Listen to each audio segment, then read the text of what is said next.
Some of the changes that we made were, number one, being a lot more scrupulous about schools reporting to parents when bullying had occurred. They're required by law to call the parents of both the kid doing the bullying and the kid being bullied whenever they substantiate that a bullying incident occurred.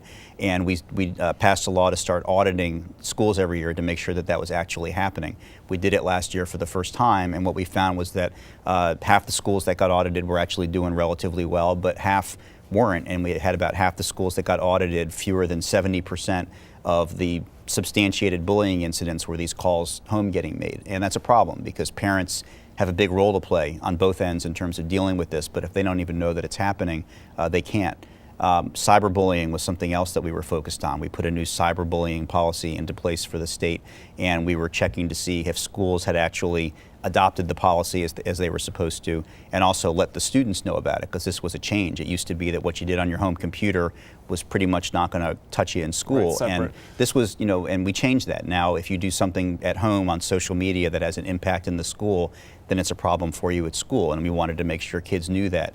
Most of our public school districts, 15 out of 19, did what they were supposed to, change the policy, let the kids know, but we have a real problem with our charter schools on that front. Fewer than half of them have put the policy in place, and even fewer than that have communicated it to kids, so we have some room to make up on that front. And then a final big piece is we started charting for the first time what the causes of the bullying are, and we asked the schools not only to tell us how much of this is happening, but if you can figure it out, why is it happening? And we saw what, for me at least, was a surprising number of the incidents being based on either children's disability or on children's gender identity. Those were two of the categories where we had the highest number of schools identifying that bullying happened because of these characteristics of kids, and that's a concern.